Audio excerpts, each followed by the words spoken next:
Good morning, my Galilee family and friends. This is Paula coming to you for another Focus Friday. And I'm going to be focusing on continuing and building my relationship with God.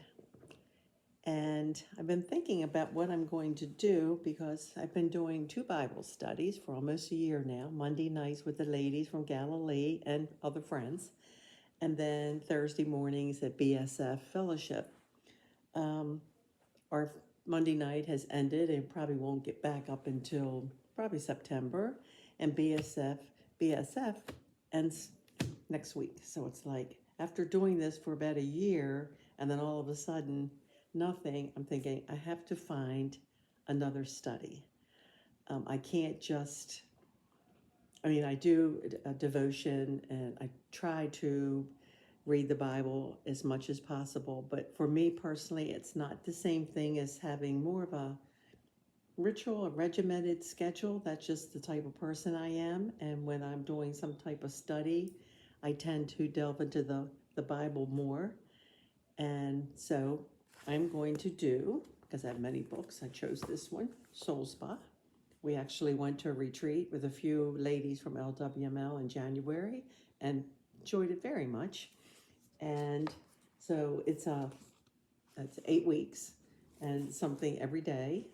And I figure, well, that'll give me a couple months towards the summer. And so I've just started 3 days ago and already enjoying it very much. It's more about your spirit and your soul. And we know we can go to a spa and take care of our body. But what about our spirit? Because sometimes we get tired. It just totally burnt out tired. And even sometimes a spa really isn't going to take care of that. It's something deeper. And we need only that God can take care of that.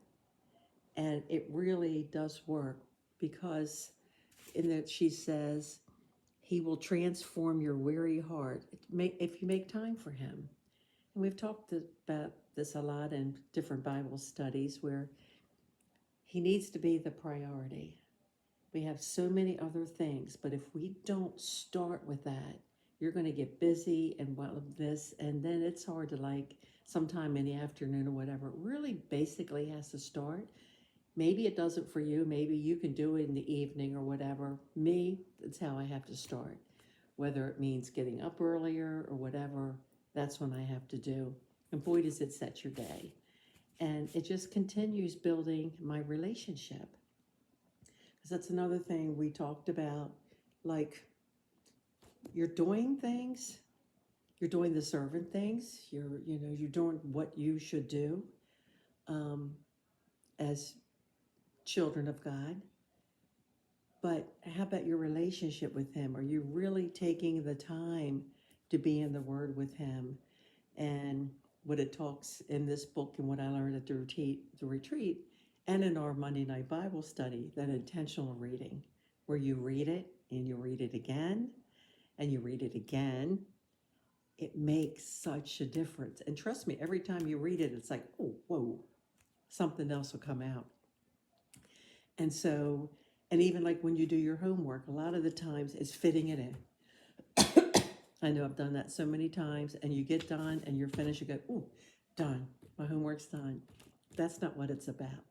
It's taking the time to totally read and understand what you're reading and keep reading it again. And if you don't understand it, talk to someone or look it up. There's so many places that you can go, and just keep building that relationship. It'll make a big difference. I know it is in mine, and I continue to do, and hopefully I'm becoming a better person.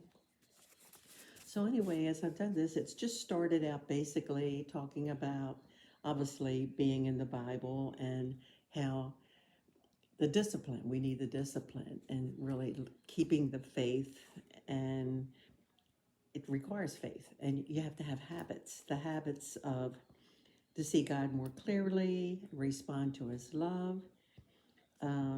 His love is scripture, meditation, Bible study. And I think there's sometimes when you're by yourself and it's almost like you can hear his voice depending on what you're reading or listen. And that's why I need silence. Um, it just works for me. It just shuts out everything where I can totally concentrate on what I'm doing. And so with that, she does give, there's a soul study, like after each day, there are different things to do and follow up. But there was one thing that I loved, talking about spiritual disciplines, and think of them as the spa you attend to experience God's transformational touch. And so it's like you can, as you're doing all of this and studying, you can really think about you being in a spa and that he's comforting you, he's soothing you, he's massaging you. Um, I do think it will transform you. And so she was giving some ideas of verses in the Bible. And there were, I think she gave an example of maybe 10 or so and said pick out 3, which I did. And she also suggested that you put them on like little index cards and carry them around and for a few days and just like read them, look at them. And pretty much you end up pretty much memorizing them. And it was so helpful. And the one was Exodus 33, verse 14. And he said, my presence will be with you and I will give you rest. Deuteronomy 31, verse 8. It is the Lord who goes before you. He will be with you. He will not leave you or forsake you. Do not fear or be dismayed. Isaiah 41, verse 10. Fear not, for I am with you. Be not dismayed, for I am your God. I will strengthen you. I will help you. I will uphold you with my righteous right hand. Just let those words sink in. And how do you feel? I would think at least comforted. Puts a smile on your face, or it does mine. So that is what I am going to be doing, and I'll keep up with you. As she says in the beginning, that we'll be meeting gods in different various rooms of the spa. That's something to look forward to. And so I hope you really, really think about when we have all of this. It's our free time in the summer, but you still need to stay in the Word, if not even more, maybe. And of course, obviously, go to church. And of course, then we do have lectionary study on Wednesdays, and I intend to start back in that in June. I definitely have been away from that. But there is so many opportunities to be with a group of people, which is always fun and getting ideas. I know I love Bible studies. But I do think I'm going to take this time, and I've done it on my own before. It's not quite as much fun, but I think this might be. And so I know a couple of you have the book, so maybe you can join me, and we can, maybe not meet together, but talk about where we are in the book. That would be fun too.